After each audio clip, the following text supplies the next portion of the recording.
Ce n'est pas juste prier, c'est se livrer. Parce que beaucoup d'entre nous prions, mais nous ne sommes pas transformés. Parce que nous sommes fragmentés entre nous et ce que nous disons en prière. C'est pour ça que même nous ne sommes pas changés. Comment peux-tu me dire que tu passes 2 heures de prière, mais tu restes la même personne? C'est parce que toi et ta prière, vous êtes fragmentés. Ce que tu dis en prière n'a rien à voir avec ce qui est dans ton cœur. Au point où quand tu pries, tu restes la même personne. Il ne faut pas m'énerver. Comment tu peux prier, tu ne changes pas? Et ça veut dire que la prière n'est pas ton département. C'est le département du Saint-Esprit. C'est lui qui donne les sujets des prières.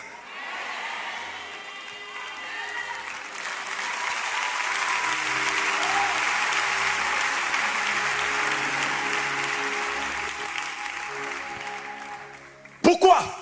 Parce qu'il a un programme. Il ne peut pas te laisser venir dire n'importe quoi.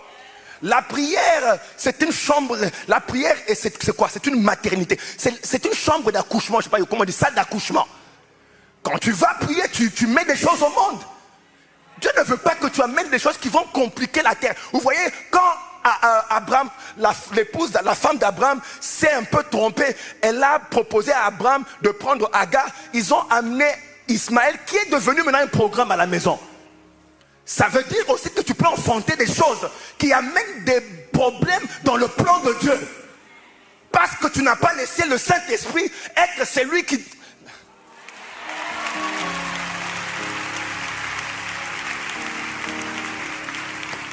Ce qui te fait prier ne devrait pas être ce qui te dérange. Non, non. Ça doit être ce qui dérange Dieu.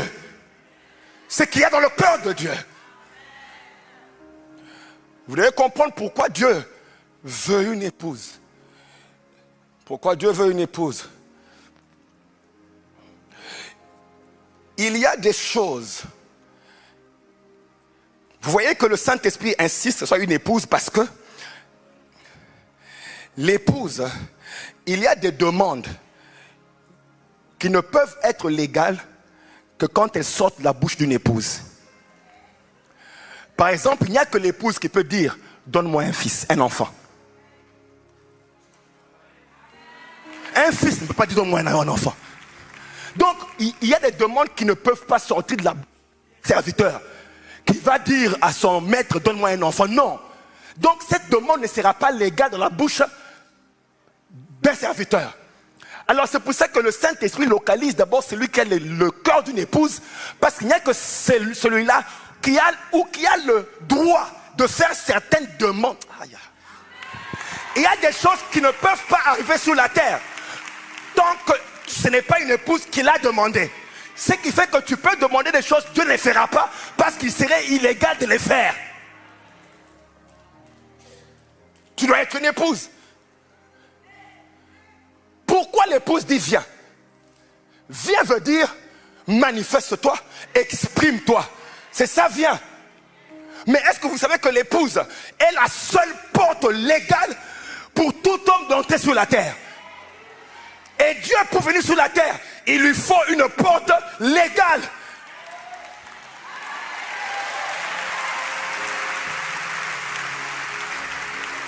Je ne sais pas.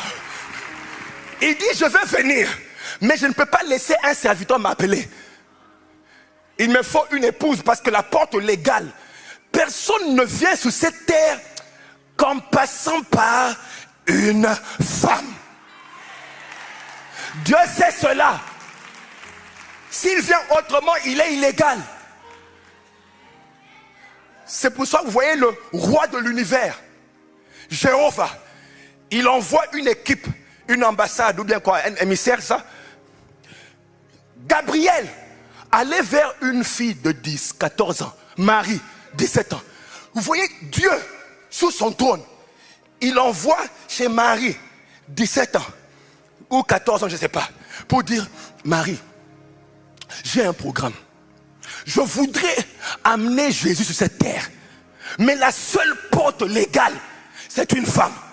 Dieu n'a pas... Ah, mais je ne sais pas si vous me comprenez. Le grand Dieu va négocier avec Marie parce qu'il est coincé. Il ne peut pas le faire sans l'église. Il est obligé de passer par nous.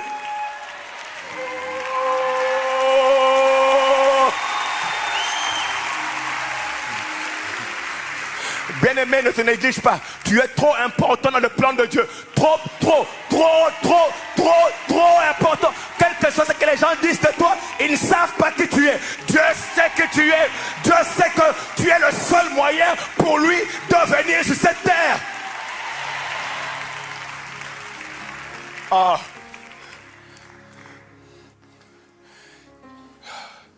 Est-ce qu'on peut avancer? Mais vous devez vous poser la question, pourquoi Dieu est allé chez Marie? Qu'est-ce qu'il y avait dans Marie? Pourquoi il choisit Marie? Dans cette ville, il n'y avait pas d'autre femme. Qu'est-ce qui a qualifié Marie d'attirer le ciel comme ça?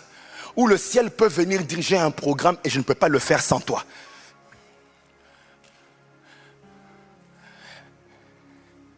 Écoutez ce que Marie dit.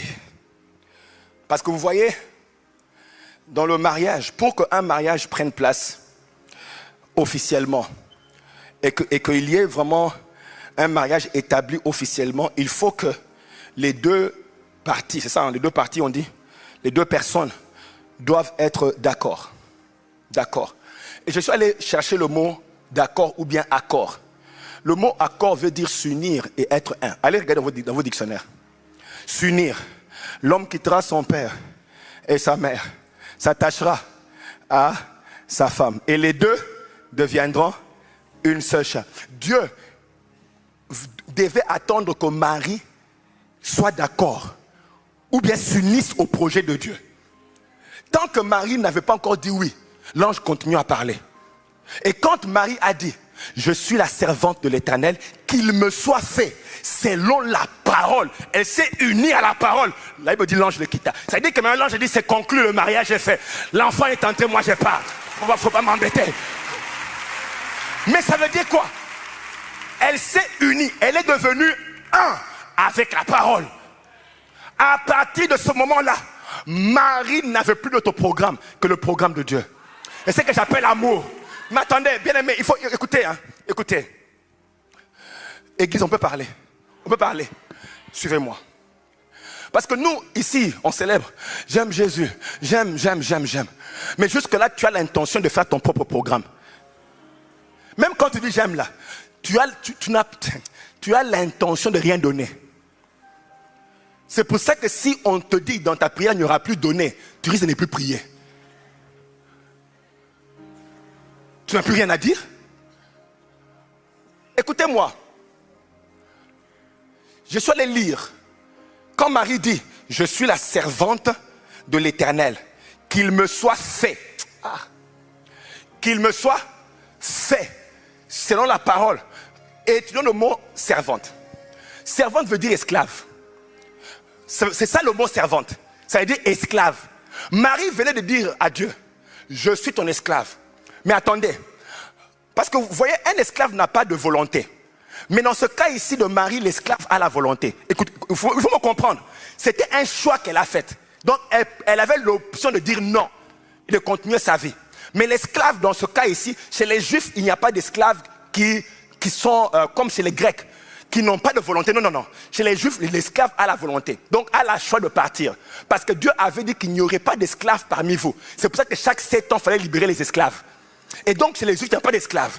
Mais quand Marie dit, je suis ta servante, elle dit, je suis ton esclave. Ça veut dire que j'ai choisi, délibérément choisi, d'arrêter mes programmes et d'embrasser ton programme. Je deviens ton esclave. Je ne sais pas. J'ai choisi d'arrêter ce que je veux. Vous pensez que c'était facile pour Marie d'accepter? Écoutez. Pour que Dieu vienne, ce n'est pas en disant, viens, et puis il vient. Non. Je vous ai dit que ce n'est pas ce que tu dis. Dieu doit consulter ton cœur avant de venir. Il doit savoir, sommes-nous en relation maintenant? Sommes-nous en mariage maintenant? M'as-tu donné ton accord? Sinon je suis illégal. Si je viens sans que tu me donnes l'accord, ça devient un viol.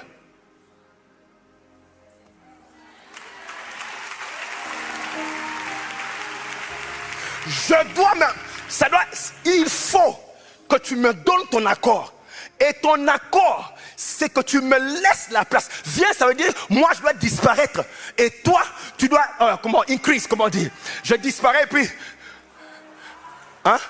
tu apparais, tu croisses, voilà que tu croisses. Je disparais et tu, c'est ça, viens. Viens, ça veut dire qu'on parlera plus de mon programme. C'est ce que Jésus a dit, pas ma volonté, et que ta volonté soit faite. Ça veut dire que Jésus avait une volonté. Ce qu'il faisait, c'était, il a délibérément choisi de ne pas faire ce qu'il voulait. C'est un choix. Dieu ne te forcera jamais. C'est la raison pour laquelle il y a encore des gens qui courent, jouent dans la cour extérieure, ils ne voient rien, ça ne les dérange pas. Dieu aussi les laisse tranquilles. Il est en train de spotter des gens, chercher des gens. Même pendant que je parle là, il est en train de spotter des gens. En anglais, il spot. Vous voyez, quand on met la lumière, torche là, projecteur, oui, projecteur. Spotlight. Il est en train de chercher. Je ne sais pas qui il va trouver ici. Mais je sais qu'il est en train de parler à quelqu'un. Pouvons-nous nous mettre d'accord? Le monde est en train de mourir. J'ai un programme. Mais je ne peux pas venir illégalement. Il faut que quelqu'un me donne la permission et qu'on entre dans une relation qui me donne le droit de t'engrosser.